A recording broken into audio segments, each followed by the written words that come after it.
ॐ भूर्भुवः स्वः तत्सवितुर्वरेण्यं भर्गो देवस्य धीमहि धियो यो न प्रचोदयात्। हे ईश्वर, हम यह पठन पाठन आपको प्राप्त करने और कराने के लिए साधन के रूप में करने जा रहे हैं। इस कर्म को और इसके कर्म फल को भी आपको अर्पित करते हैं। ओम शांति शांति शांति। सबको सादर नमस्ते। हमारा वेदांत दर्शन का द्वितीय अध्याय का तृतीय पाद चल रहा था, जिसमें सूत्र 12 तक हमने पढ़ा था, और जिसमें हमने क्या पढ़ा कि पहले आकाश की उत्पत्ति हुई, फिर वायु की उत्पत्ति हुई, वायु से अग्नि की उत्पत्ति हुई, अग्नि से जल की उत्पत्ति, और जल से पृथ्वी की उत्पत्ति हुई। अन्न कहें पृथ्वी कहें, दोनों को एक अर्थ में लिया है। तो इस प्रकार से सृष्टि की उत्पत्ति का विषय हमारा ये चल रहा है। अब इसी बात को आगे और बढ़ा रहे हैं कि अग्नि आदि भूतों की जो रचना हुई, उसकी रचना ईश्वर ने ही की है। ईश्वर ही इन भूतों का सृष्टा है। इस विषय को आगे बढ़ा रहे हैं। तो सूत्र क्या है? तद अभिध्यानात् एव तु तत्लिंगात् सह। सूत्र 13 बोलिए। तद अभिध्यानात् एव तु तत्लिंगात् सह। अब इसका लिखिए प्रश्न। ईश्वर ही भूतों का, अग्नि आदि भूतों का लिखो, ईश्वर ही अग्नि आदि भूतों का सृष्टा क्यों है? सृष्टा सृष्टा माने सृजन करने वाला क्यों है? ईश्वर ही भूतों का सृष्टा करो, सृष्टा क्यों है? ठीक है।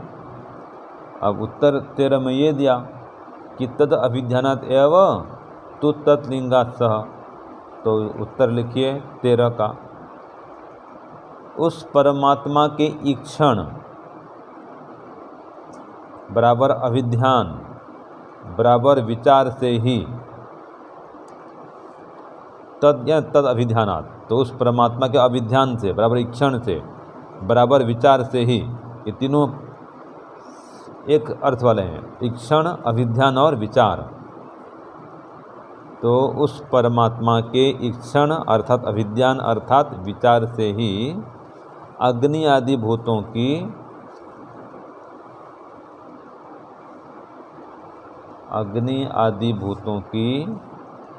रचना हुई।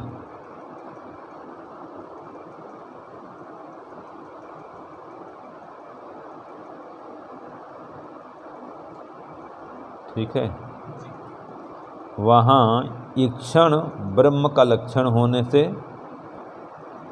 देखो वहाँ आगे लिखिए, भूतों की रचना हुई, आगे लिखिए वहाँ ईक्षण, ईक्षण माने हम उसको बोलते हैं संकल्प बोलते हैं।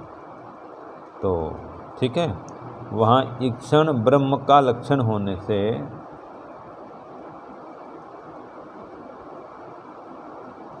वही ईश्वर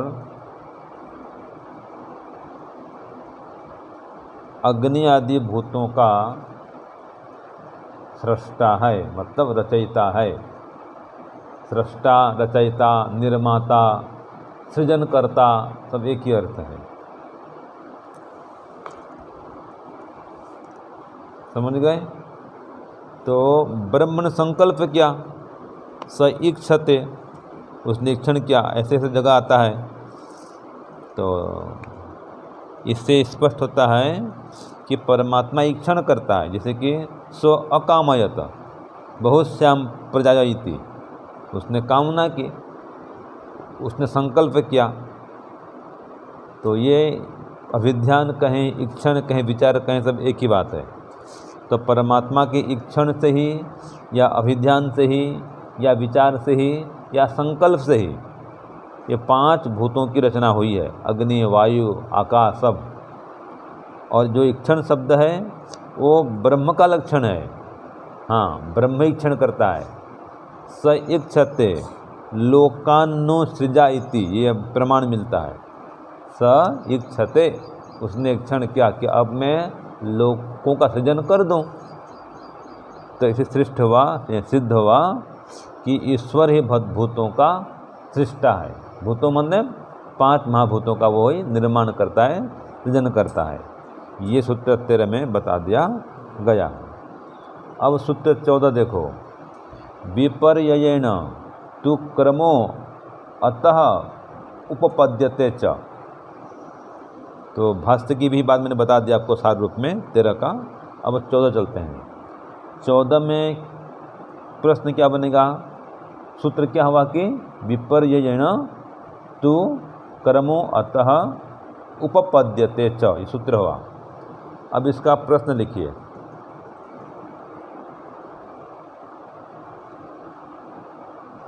विनाश का क्रम लिखिए। विपर्यय माने विनाश, विपरीत क्रम जी, विपरीत। तो लिखो, विनाश का क्रम उत्पत्ति के क्रम से विपरीत होता है। विनाश का क्रम माने टूट फूट की परंपरा। तो विनाश का क्रम उत्पत्ति के क्रम से विपरीत होता है। यह बात कैसे सिद्ध होती है?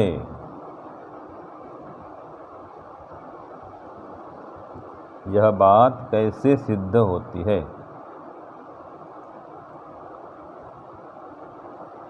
तो उत्तर क्या दिया,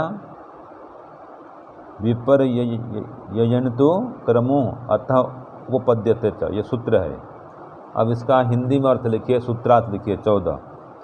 विनाश का क्रम उत्पत्ति के क्रम से विपरीत होता है। लिखिए,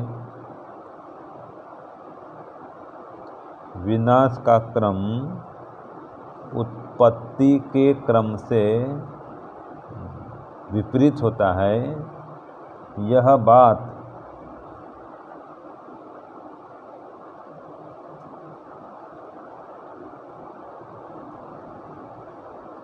युक्ति और शास्त्र दोनों से,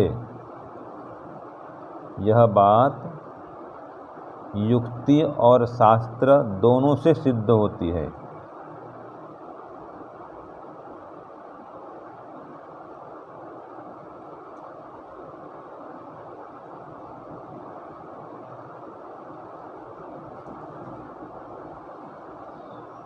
ठीक है,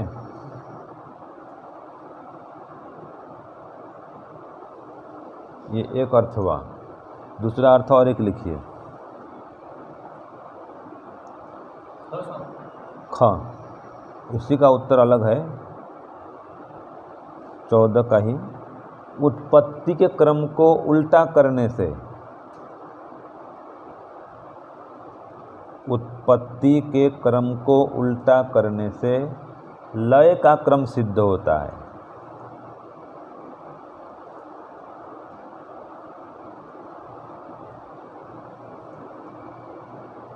जो क्रम उत्पत्ति का है उसको उलट दो तो क्या सिद्ध हो जाएगा, लय का क्रम। लय माने प्रलय, तो लय का क्रम सिद्ध हो जाएगा युक्ति और शास्त्र से। युक्ति और शास्त्र से, हमने भी यही लिखा था, युक्ति और शास्त्र से ये सिद्ध होती है। लिखा ना पहले ना। तो अभी का उत्तर क्या बना, उत्पत्ति के क्रम को उल्टा करने से लय का क्रम, लय माने प्रलय, यह क्रम सिद्ध होता है युक्ति और शास्त्र से। तो 2 प्रकार से आपको सूत्रार्थ मैंने करा दिया। तो युक्ति क्या है, देखो, जिस क्रम से आप ऊपर चढ़ते हैं, सीढ़ी चढ़ रहे हैं, अब उसी से विपरीत क्रम में तो उतरेंगे जी, आएंगे उसी सीढ़ी से, लेकिन जैसे चढ़े हैं वो उतरेंगे। तो चढ़ना क्या हो रहा है? विकास, उत्थान है। हाँ, उत्थान हो रहा है, निर्माण हो रहा है, मान लीजिए उत्पत्ति का। तो अब नीचे उतरना क्या हो जाएगा? प्रलय, अवनति। आगे उठना उन्नति, नीचे उतरना अवनति। तो उसका उल्टा क्रम ये अवनति है, विनाश है, प्रलय है। तो ये बात ये कहा गया है। जैसे कि संसार का निर्माण कैसे हुआ है, तो वो तो पहले महत्तत्व बना, फिर अहंकार, फिर ज्ञानेंद्रियाँ, कर्मेंद्रियाँ, मन, फिर 5 तन्मात्रा, 5 तन्मात्रा से फिर क्या बना? 5 महाभूत। और 5 महाभूतों में पहले क्या बना? आकाश। ये बनने क्रम है। फिर वायु, फिर अग्नि, फिर जल, फिर पृथ्वी। ये क्रम बनने का है। उल्टा उल्टा क्रम क्या होगा? सारे पदार्थ टूट फूट करके कहाँ लीन होंगे? पृथ्वी में। पृथ्वी कहाँ लय होगा? जल में। जल कहाँ लय होगा? अग्नि में। अग्नि कहाँ? वायु में। वायु कहाँ? आकाश में। ये 5 महाभूत इस क्रम में लय होंगे। फिर 5 महाभूत आकाश, आकाश लीन होगा वहाँ, पंचतन्मात्रा में जाएगा हैं। पृथ्वी पर नष्ट होगी, पृथ्वी लीन होगी जल में, जल लय होगा अग्नि में, अग्नि का लय होगा किसमें? वायु में, वायु का लय होगा किसमें? आकाश में। फिर आकाश का लय हो जाएगा 5 तन्मात्रा में, जो इन 5 महाभूतों का सूक्ष्म रूप है। तो 5 तन्मात्रा में, 5 तन्मात्राओं का लय होगा फिर अहंकार में, अहंकार का लय होगा महत्तत्व में, उसका लय होगा मूल प्रकृति में। ये उल्टा क्रम में प्रलय और सीधा क्रम में उत्पत्ति। तो ये हम वहाँ भी पढ़े थे, जो है ना सांख्य दर्शन, वहाँ भी आया था ये। तो ये प्रमाण दे दिया गया, ठीक है। तो सूत्र 14 में यही बता दिया गया है कि जिस क्रम से निर्माण होता है उससे उल्टे क्रम में विनाश होता है, जिस क्रम में उत्पत्ति होती है उससे उल्टे क्रम में प्रलय होता है। बस ये बात सूत्र 14 में बता दिया गया है। अब देखो सूत्र 15, अंतरा विज्ञान मनसी क्रमेण तत्लिंगात इति चेत न अविशेषात्। सूत्र 15 का प्रश्न लिखिए।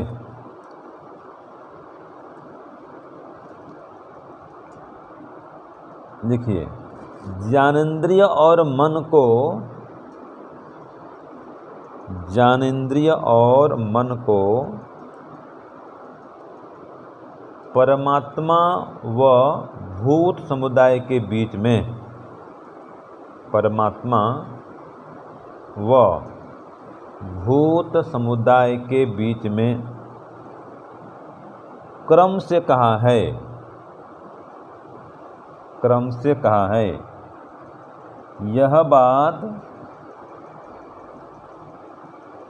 शास्त्र के शब्दों से सिद्ध होती है, यह बात शास्त्र के शब्दों से सिद्ध होती है। यदि पूर्व पक्षी ऐसा कहे तो, यदि पूर्व पक्षी ऐसा कहे तो क्या ठीक है?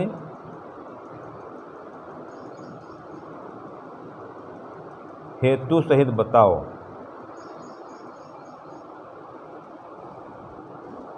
ठीक है, यह प्रश्न हुआ। अब उत्तर लिखना है 15 का। देखो यहाँ पर दिया ना, अंतरा विज्ञान मनसी। तो ये ज्ञानेंद्रिय और मन को आत्मा और भूत समुदाय के बीच में क्रम से कहा है, क्रमेण कहा, क्रम के द्वारा कहा है। तल्लिंगात, वो शास्त्रों में ऐसा सिद्ध होता है। ऐसा कहे तो, ये चेत माने पूर्व पक्षी ऐसा कहे तो, कि ये बात शास्त्रों के शब्दों से सिद्ध होती है, ये लिंग है, लक्षण है, ये शास्त्र में आता है। पूर्व पक्षी ऐसा कहे तो, ये प्रश्न हुआ। तो क्या ठीक है? तो उत्तर लिखिए पूर्व पक्षी ऐसा कहे तो ठीक नहीं है, सीधा धिरा दो। हाँ, पूर्व पक्षी ऐसा कहे तो ठीक नहीं है। उत्तर लिखिए पूर्व पक्षी ऐसा कहे तो ठीक नहीं है।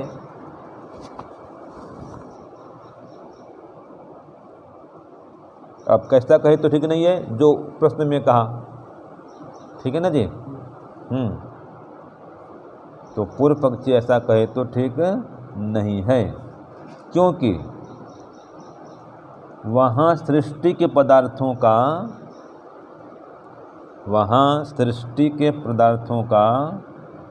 सामान्य रूप से उल्लेख मात्र होने से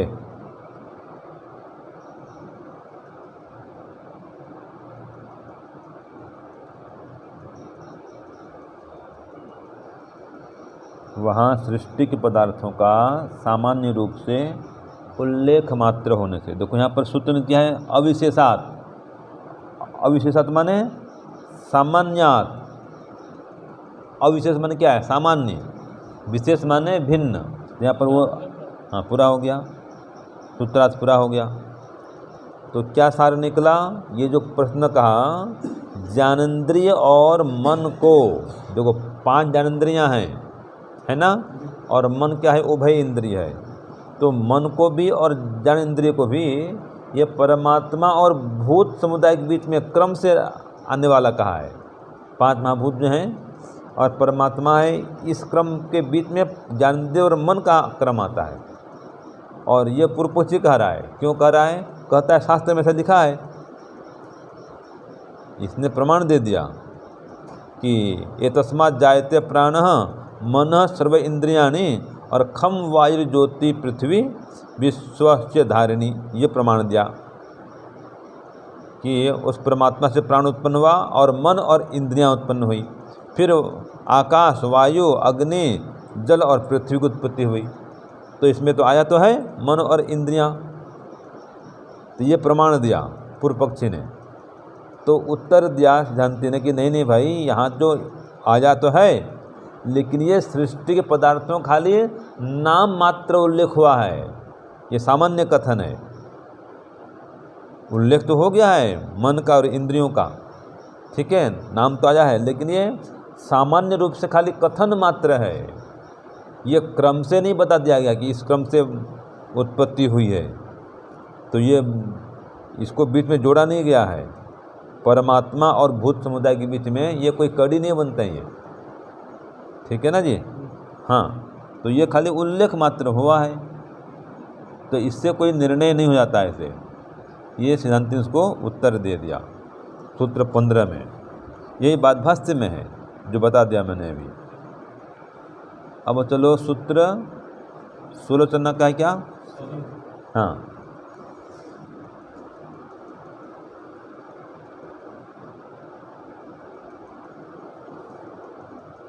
सूत्र 16 क्या कहता है, चराचर व्यपाश्रयस्तु स्यात् तद्व्यपदेशो भक्तः तद्भावभावित्वात्। पहले इसका ये पढ़ते हैं क्या कहता है, ये फिर प्रश्न बनाएंगे कि जंगम स्थावर। पहले ये सूत्र क्या कह रहा है समझते हैं, ठीक है ना जी।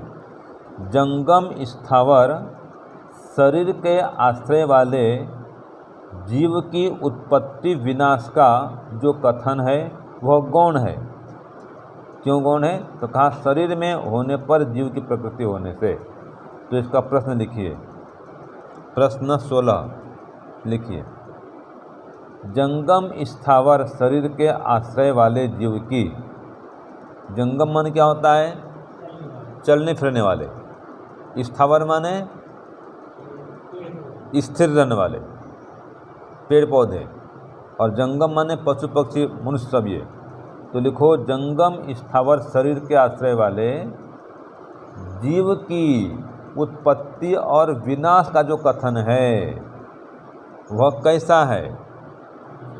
फिर बोलूं, प्रश्न लिखिए, जंगम और स्थावर, या जंगम स्थावर कर दो कमा करके, जंगम स्थावर शरीर के आश्रय वाले जीव की उत्पत्ति और विनाश का जो कथन है वह कैसा है। देखो कैसे क्या कह दिया इसमें भाई, समझ रहे हैं प्रश्नों को। प्रश्न हो गया कि जीव की उत्पत्ति विनाश का कथन कर रहा है ये। हाँ, वो क्वेश्चन कैसा होगा और कैसे कह दिया? आधा तो बात सही है कि जंगम और स्थावर शरीर के आश्रय वाला है ये बात तो ठीक है। किसके आश्रय में रहता है? या तो जंगम शरीर होगा या स्थावर शरीर होगा, ऐसे शरीर के आश्रय वाले जीव की। अब कह रहा है उत्पत्ति विनाश का जो कथन है वो कैसा है? तो गौण है। उत्तर लिखो। आधी बात सही, आधी बात गलत है इसकी। तो लिखो जंगम स्थावर शरीर के आश्रय वाले, जंगम स्थावर शरीर के आश्रय वाले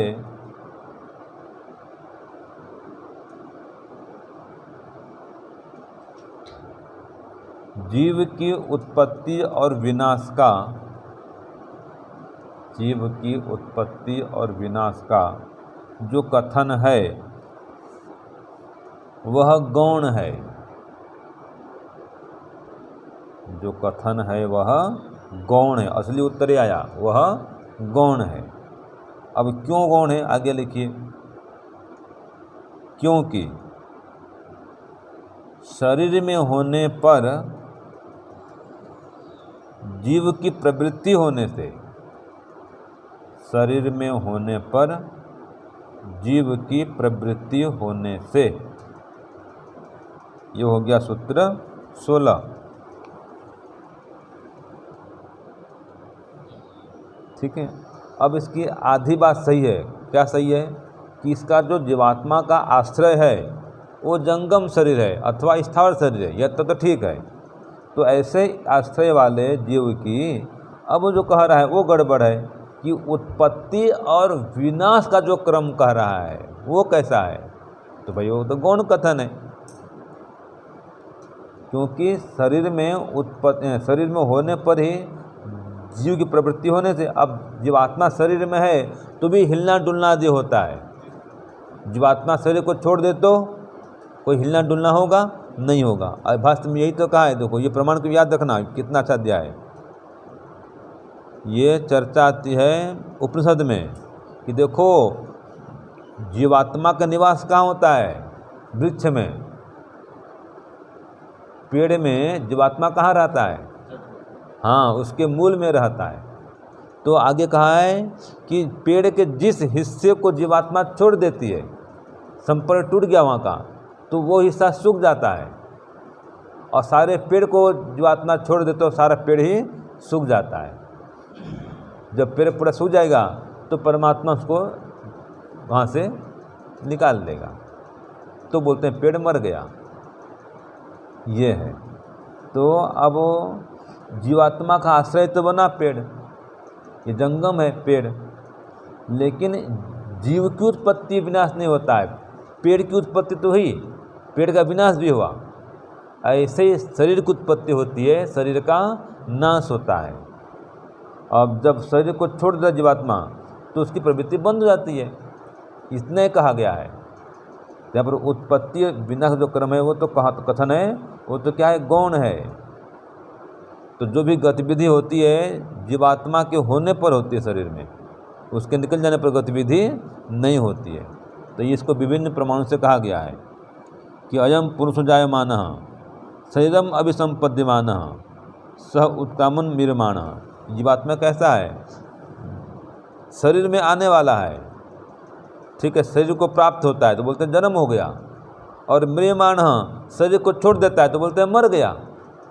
भी दिया उत्क्रामन, मैंने शरीर से उत्क्रमण कर गया तो क्या बोलते हैं? मर गया ये। तो वास्तव में शरीर मरता है, शरीर की उत्पत्ति होती है, जीवात्मा की उत्पत्ति नहीं होती है, न जीवात्मा की मृत्यु होती है। तो क्या कहा दिया इसमें? सतु नित्य अजन्मा अमृतश्च। वो तो नित्य है, अजन्मा है, अमृत है।